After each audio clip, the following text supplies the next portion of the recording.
Hello everyone, welcome back to I Say Cosm. Today we're looking at Dagon. This is a short game based off of H.P. Lovecraft's short story, Dagon. Let's just get into it.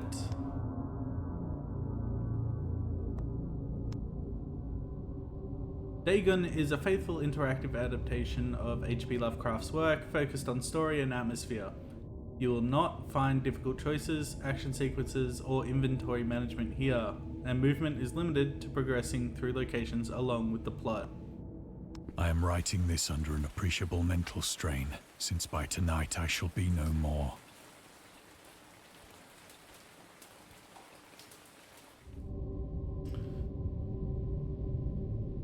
We can look for different things in it. Some trivia about the story itself and about H.P. Lovecraft.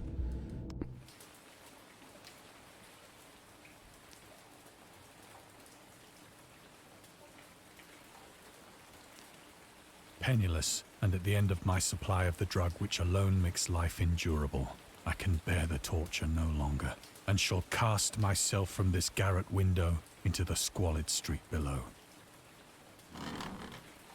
Do not think from my slavery to morphine that I am a weakling or a degenerate.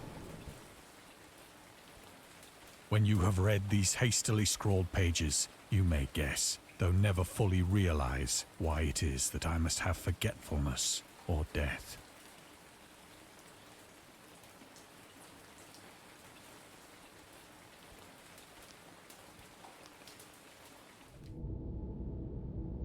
Morphine. Morphine entered into use in the 19th century and was routinely administered to treat severe pain during the American Civil War, 1861 to 65, and World War I, 1914 to 18. It was also sold without restrictions until 1914. Morphine became more popular after the invention of the hypodermic syringe around 1854. Friedrich Saturner, who first isolated the substance, originally named it morphium, after Morpheus, the Greek god associated with dreams. At the time when Dagon was published, morphine abuse, known as soldier's disease, already posed a big problem in the United States. You can read the Discover Trivia immediately or go back to them later in the main menu. Let's just go.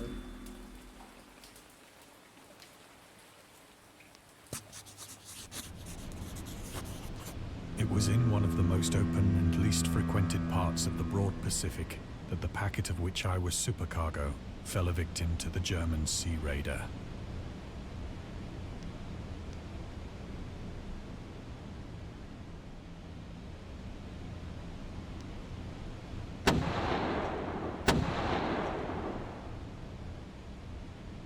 The Great War was then at its very beginning, and the ocean forces of the Hun had not completely sunk to their later degradation, so that our vessel was made a legitimate prize, whilst we of her crew were treated with all the fairness and consideration due us as naval prisoners.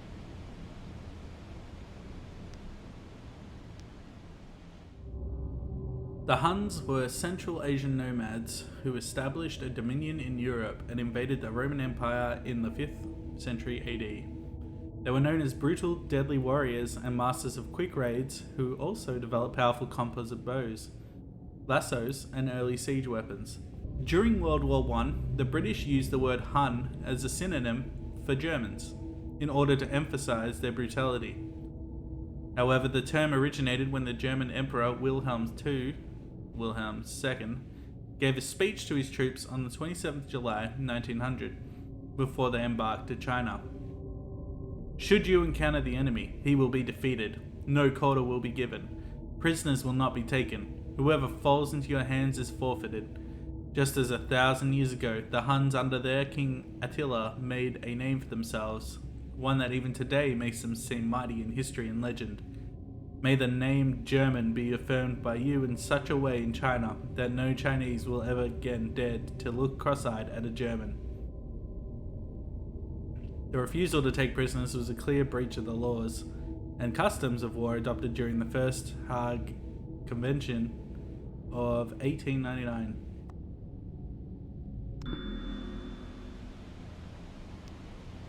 Interesting.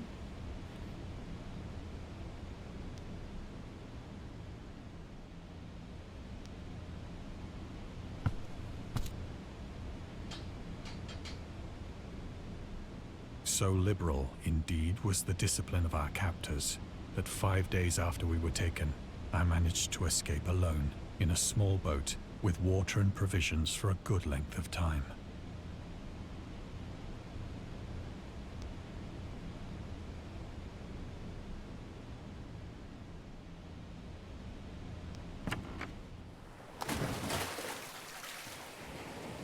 When I finally found myself adrift and free, I had but little idea of my surroundings. Never a competent navigator, I could only guess vaguely by the sun and stars that I was somewhat south of the equator.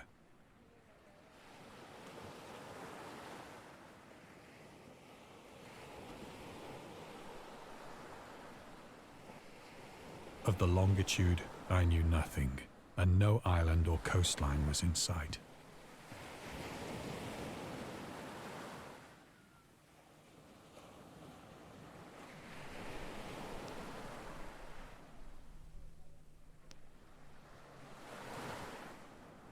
The weather kept fair, and for uncounted days I drifted aimlessly beneath the scorching sun, waiting either for some passing ship or to be cast on the shores of some habitable land.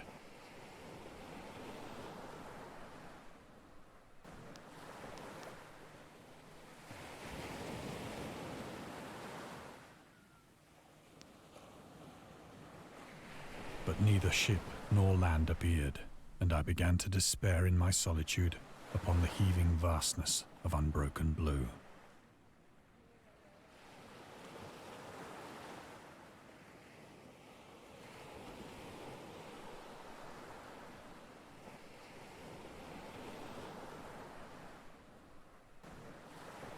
The change happened whilst I slept. Its details I shall never know. For my slumber, though troubled and dream-infested, was continuous.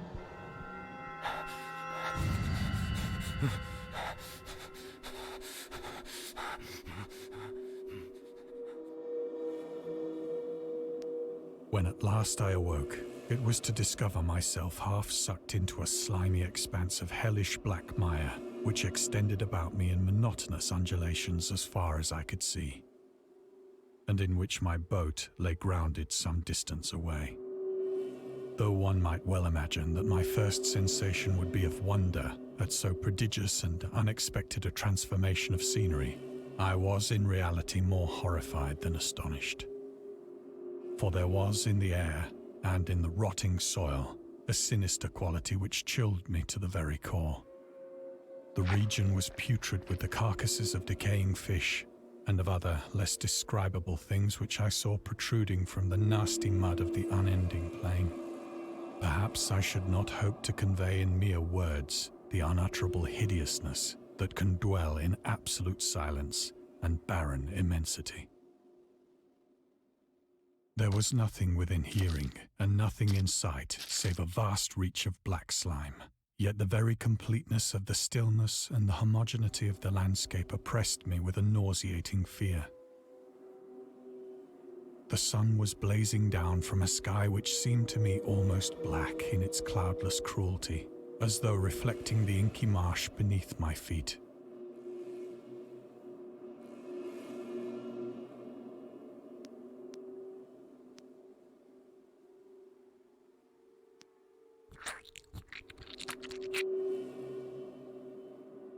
As I crawled into the stranded boat, I realized that only one theory could explain my position.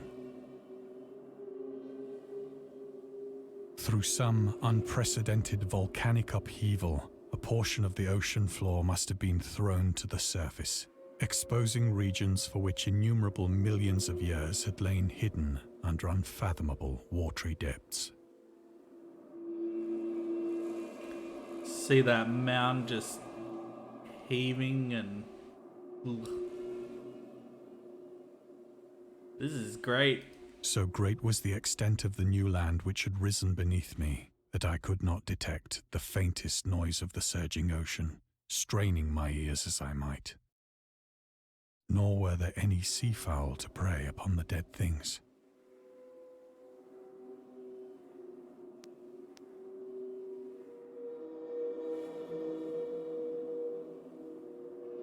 You know what? There's a movie called Dagon that was created in early 2000s. Whoa, hang on. It was created in early 2000s. I think it's more of an adaptation of Shadow over Innsmouth. Correct me if I'm wrong. I thought it was pretty decent. Kind of campy at times, but pretty good. For several hours I sat thinking or brooding in the boat, which lay upon its side and afforded a slight shade as the sun moved across the heavens. As the day progressed, the ground lost some of its stickiness and seemed likely to dry sufficiently for traveling purposes in a short time. That night I slept but little, and the next day I made for myself a pack containing food and water, preparatory to an overland journey in search of the vanished sea and possible rescue. Get off of my ship.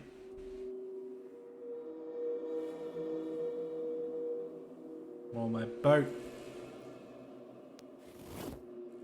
On the third morning, I found the soil dry enough to walk upon with ease.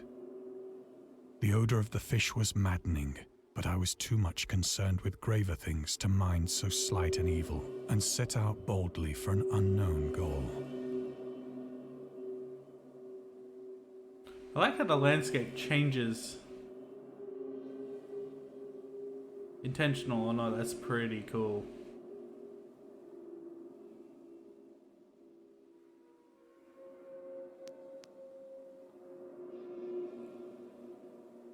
And just this bleak expanse of sky, just barely able to see the sun.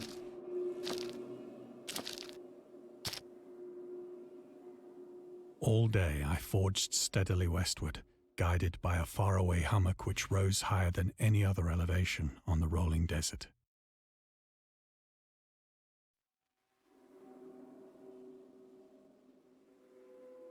Oof. I have to tell you, I hate being out in the sun. I hate the beach as well. Kind of looks like the stars reflected in the mud here.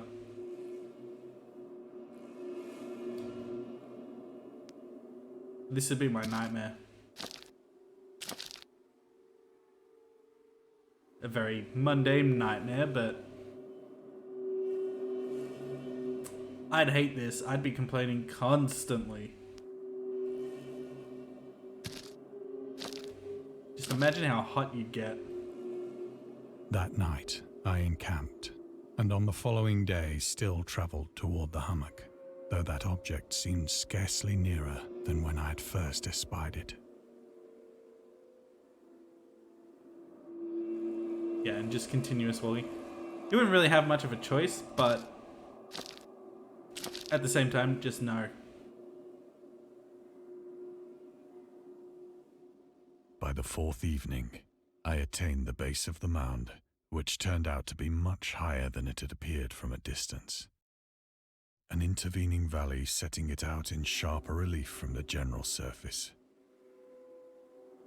Too weary to ascend, I slept in the shadow of the hill. I know not why my dreams were so wild that night, but ere the waning and fantastically gibbous moon had risen far above the eastern plain,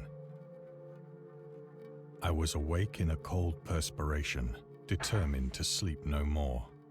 Such visions as I had experienced were too much for me to endure again. And in the glow of the moon I saw how unwise I had been to travel by day. Without the glare of the parching sun, my journey would have cost me less energy. Indeed, I now felt quite able to perform the ascent which had deterred me at sunset. Picking up my pack, I started for the crest of the eminence.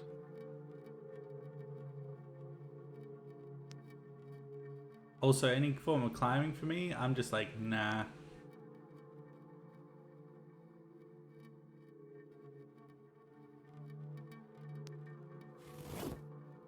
I have said that the unbroken monotony of the rolling plain was a source of vague horror to me. But I think my horror was greater when I gained the summit of the mound and looked down the other side into an immeasurable pit or canyon, whose black recesses the moon had not yet soared high enough to illumine. I felt myself on the edge of the world, peering over the rim into a fathomless chaos of eternal night. Through my terror ran curious reminiscences of Paradise Lost, and of Satan's hideous climb through the unfashioned realms of darkness. As the moon climbed higher in the sky, I began to see that the slopes of the valley were not quite so perpendicular as I had imagined.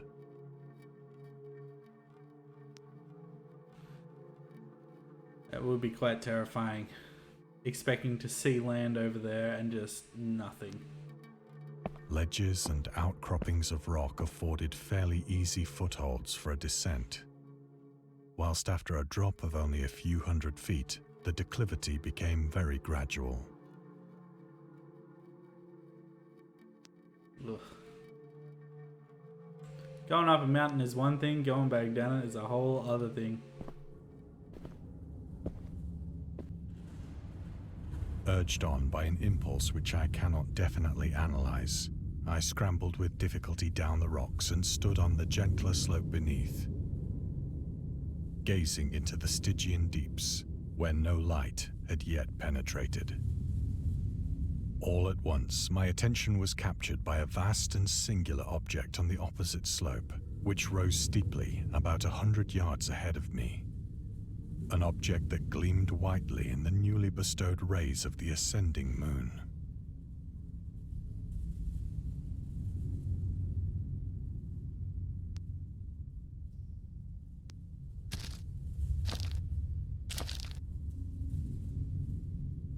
That it was merely a gigantic piece of stone, I soon assured myself. But I was conscious of a distinct impression that its contour and position were not altogether the work of nature. A closer scrutiny filled me with sensations I cannot express.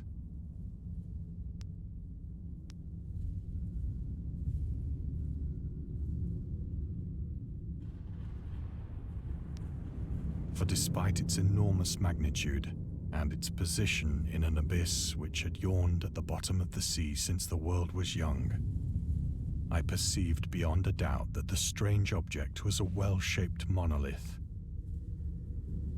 whose massive bulk had known the workmanship and perhaps the worship of living and thinking creatures. Dazed and frightened, yet not without a certain thrill of the scientist's or archaeologist's delight, I examined my surroundings more closely.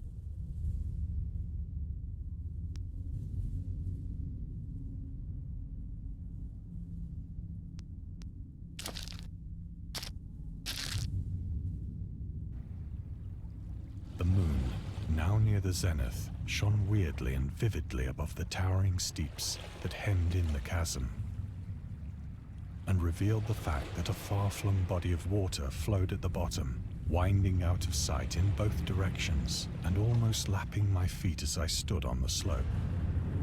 Across the chasm, the wavelets washed the base of the cyclopean monolith, on whose surface I could now trace both inscriptions and crude sculptures.